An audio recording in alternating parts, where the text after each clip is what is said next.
Hi, parents and students. Welcome to Learning Strategies, room 423. I'm Mrs. Holen. I'm so lucky that I know some of you from last year, and I'm so happy that I got to meet some new faces this year. I'd like to introduce you to Miss Annette. She's an instructional assistant in our class, and she's here to support with our students in any way that they need. So come on in.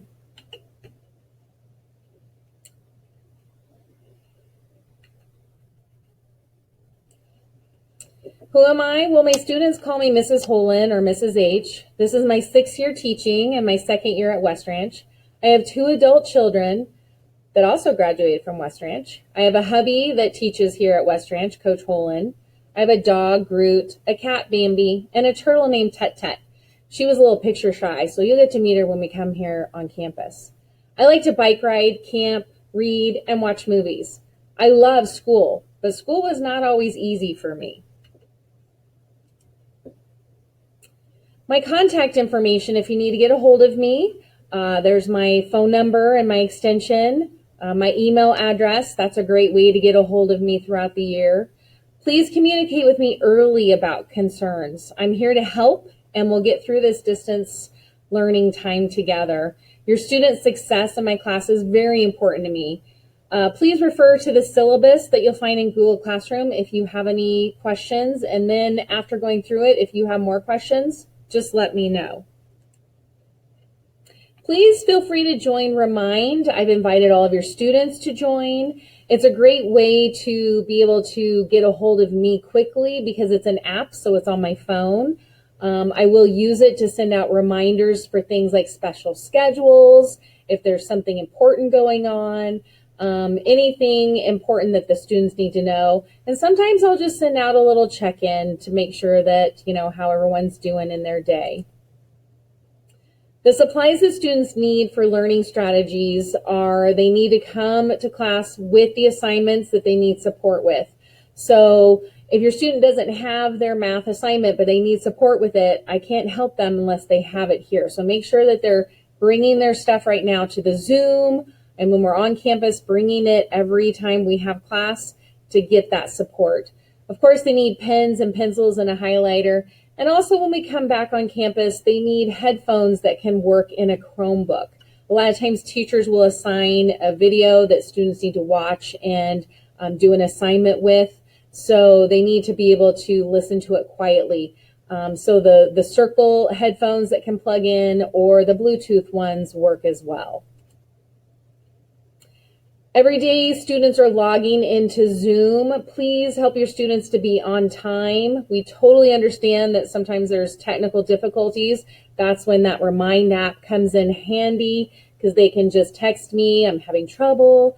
Always make sure to email your teachers if you're having difficulties with technology so that we're aware of any issues that you're having and we can offer some support in that.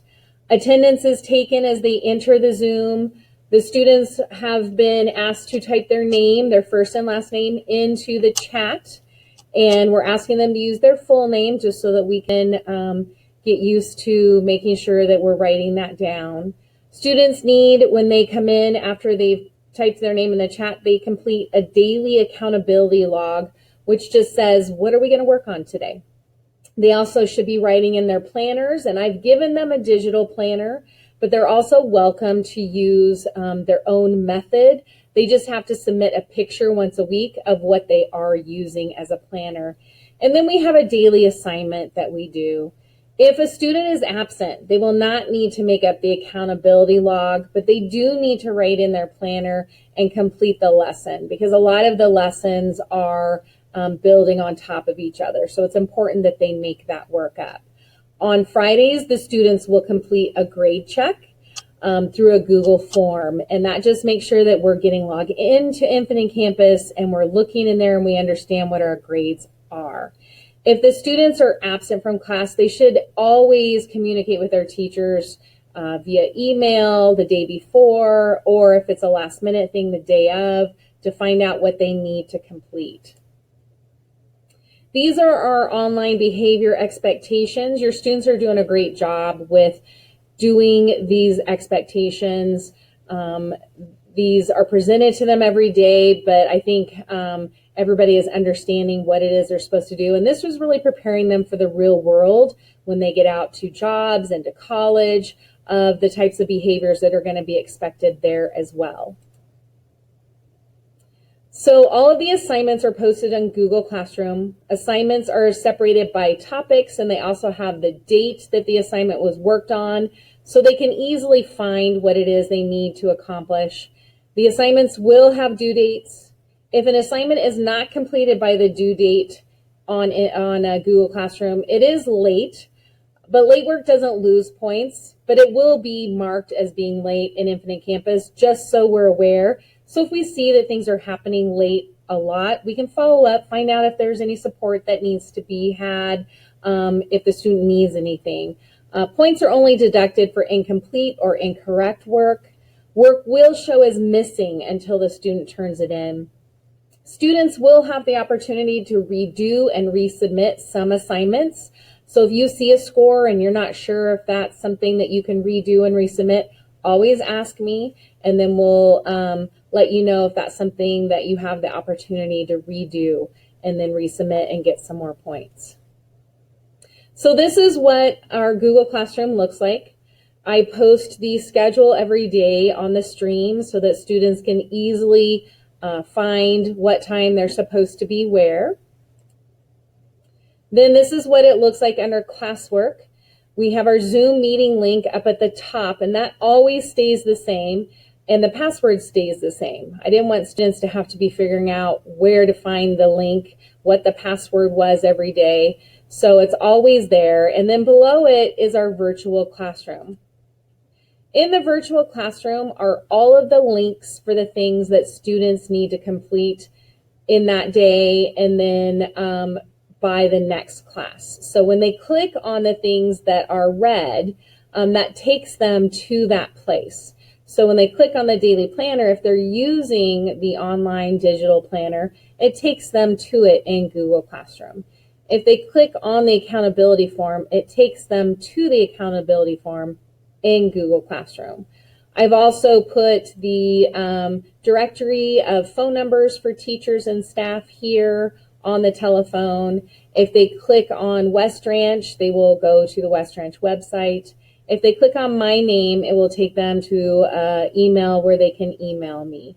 If they click on the clock, it takes them to the schedule for every day. Then we have our accountability forms. That's what tells us what we're doing that day and then what we did complete that day. So they start the accountability form at the beginning of class, and then they don't submit it until the end of class when they tell me, what did you get done? Then we have weekly lessons, and the weekly lessons are given to help support students in a variety of ways, in technology, in organization, in executive functioning skills, in public speaking skills, all those skills that they need for the real world. Then we have our weekly check-ins that the students have to complete on, it's given to them on Fridays, and it's not due until their next class the next week. And then their planner, which is, this is the one that was given to them, and then they just on Fridays give me a screenshot or share the page with me in Google Classroom so I can see how they did. And then on Fridays, we will do a weekly grade report. These are the assignments we did in the first couple days. Here's the syllabus. And then here are some resources that I've put in for students for different types of things. They need to know how to upload a picture. They need to know more about Google Classroom. Those are the kind of things they're going to find under resources. So the Google Classroom also could have instructional segment videos. If I have review tutorial videos, or weekly lessons on the executive functioning, college and career readiness, and skills needed for the workforce. So here we want our students to be successful, and that's what the world sees. But these are the kind of things that we're helping our students to be able to develop. We're wanting them to develop persistence. We're wanting them to develop the good habits, the dedication, the hard work. So this is all the stuff that no one sees. They just see the success. But behind the scenes, we know all these things are going on. And when there are disappointments or there are failures, what can we do as individuals to turn that around to persistence and dedication and meeting our goals? I'm going to talk a lot to students about having a growth mindset. It's more about, I can't do that yet, rather than I can't do it, I'm just not going to do it. So if you hear students talking about growth mindset versus fixed mindset, that's a good thing, because that means that things that they're hearing from me are sticking and being talked about. So encourage them to have a growth mindset. Encourage them to try new things. Even if they don't do it successfully the first time, that's okay. It's okay to fail. I want my students to understand it's okay to not do something right the first time. It's what you do afterwards that's important. And then these are some statements that I like to come back when they say these on the left side.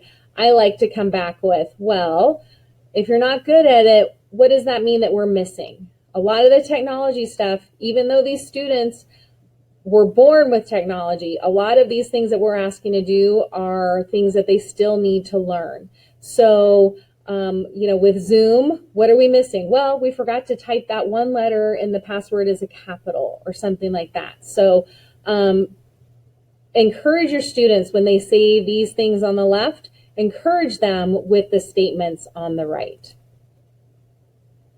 And then these are the skills that we're going to be working on. Being organized by using a planner, being organized by having our papers in the proper place, how to be on time and good time management, staying on task. It's very difficult when you are sitting at a computer, and we all know this because we do it as adults as well. It's difficult to stay on the task at hand. So I'm going to be encouraging your students with their task focus. Working memory, our mental processes that keep that information in. Metacognition, being aware of what we know and how we know it and how to use it.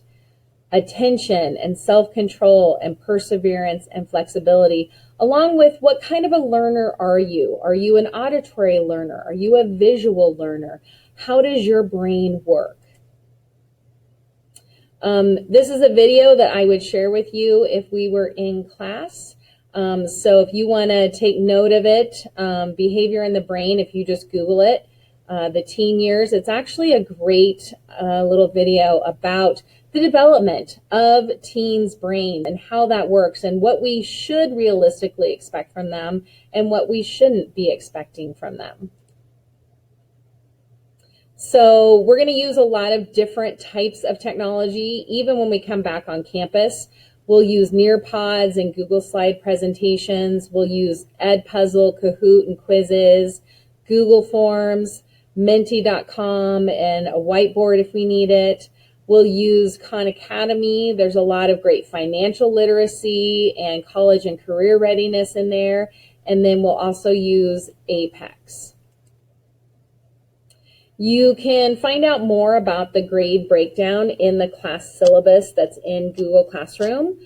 All the assignments that we're going to do will receive points. Grades are updated periodically on Infinite Campus and during the week on Google Classroom. So typically what I do is, as the students are turning things in Google Classroom, I grade them on there. Then on the weekends, I transfer them over to Infinite Campus. If you're not receiving a Guardian Summary email from Google Classroom once a week, please let me know. Every student's parent that signed up and accepted the invite in Google Classroom should be getting one. And it's for all the classes. So you don't get one from each class. You get one and it has all the classes on there. So you only have to accept the invitation from one and it'll take you into all the classrooms. If you're not getting that, please let me know, because that's a super great tool for you guys, since you can't go in and see Google Classroom unless your student shares it with you. This gives you all of the assignments that are to do, all of the assignments that are missing, and all the assignments that they've done and how they've done. So it's a great resource for you guys as parents So let me know if you're not getting that. Check your junk, check your spam, might be in there, but if you're not getting it, let me know. Academic integrity. In this class, we often work on things together because we might be in the same classes. But I've really encouraged students, there's a difference between working with each other and maybe sharing thoughts and ideas. There's a difference between that and giving someone the answers or letting someone copy their work. And I share with my students the give a fish analogy. I tell them that if you give someone a fish for one time, they can eat for a day. But if you teach them how to fish, they're going to eat forever. So I like my students to help teach each other, help work through things together, not just give it. So encourage your student to seek help if they're confused. There's nothing wrong with them seeking help with peers, but not, hey, can you give me that paper so I can copy it? So we need to make sure that they're understanding that academic integrity. And if you have any questions about that, let me know. Well, thank you for listening to my presentation. Please contact me anytime, email or Remind app. I just want you to know that I so appreciate, especially during this time of virtual learning, we're a team. And our student that we share is our priority. And I so understand how difficult this time is, and I appreciate your support and your participation in your students' education, and I know they do as well. So take care, and I hope to see you all soon.